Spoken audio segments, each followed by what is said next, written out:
All right, let's talk about smart homes. We all know about smart lights and speakers, right? But what happens when you push that idea to its absolute extreme? Well, today we're going to take a look at one person's real-life home and break down how their automations go from, simple conveniences to routines that are so complex they practically read your mind. And hey, don't just take my word for it. This is a direct promise from the guy who built all this. Nothing in here is theoretical. Every single automation is up and running in a real house.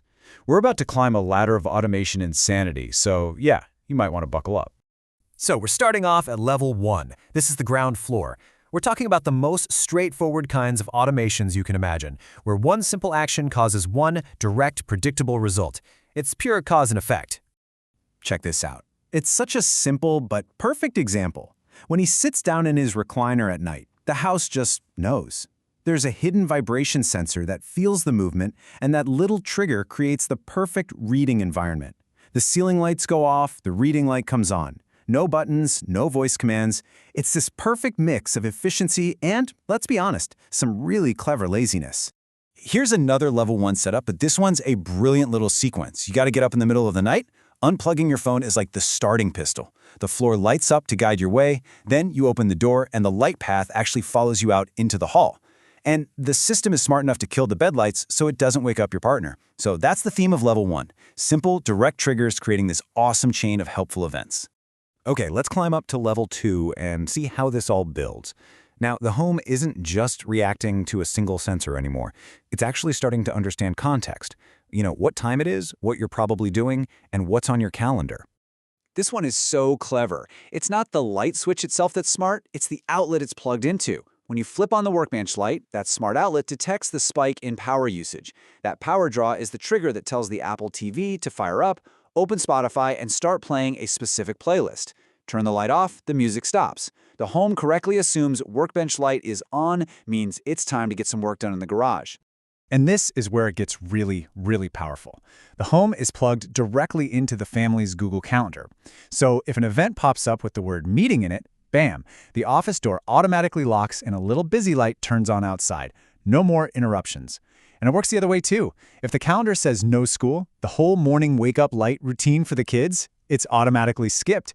This is a huge leap because the calendar is basically giving the home foresight, letting it act based on what's about to happen.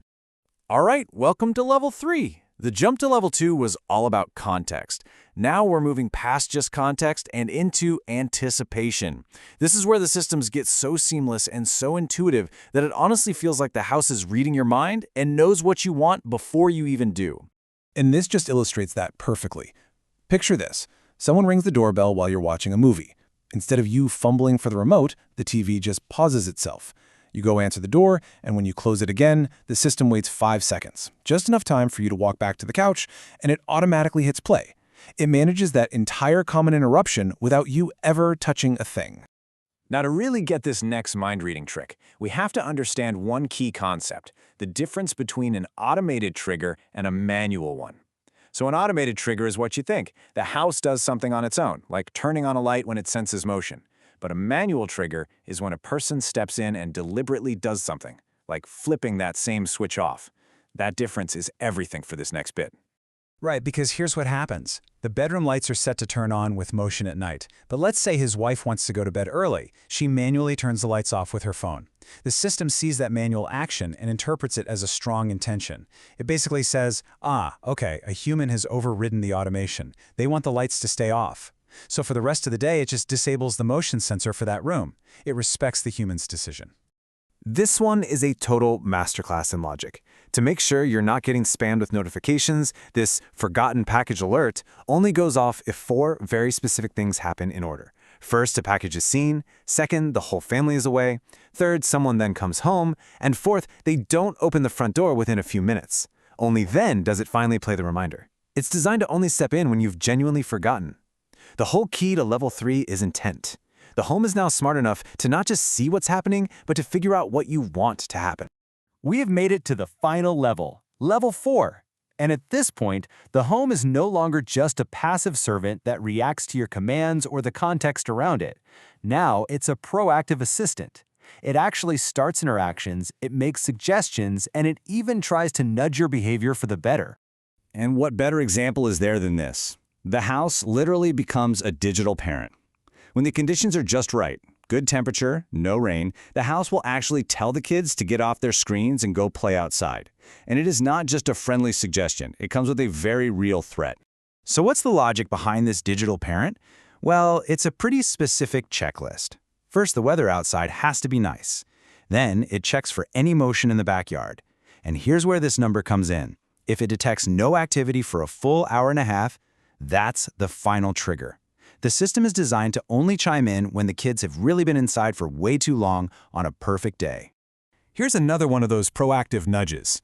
Using a really sophisticated millimeter wave sensor, the house can tell when multiple people are sitting around the dining room table. And if the TV is on during that time, it just automatically lowers the volume, just enough to make conversation easier, encouraging a little family time without being a total buzzkill and turning the TV off. And apparently this frees them up for some pretty high-quality dinner conversations, like finally solving the age-old debate of whether or not a hot dog is a sandwich. We're not going to solve that one today, but it's a fantastic example of technology actually creating connection. And this last one, this might just be the ultimate evolution of the smart home idea so far. Instead of just doing something on its own, the system identifies a way it could be helpful, and then it asks for permission before it does anything. So here's how it works. A light sensor detects that it's getting super bright in the living room.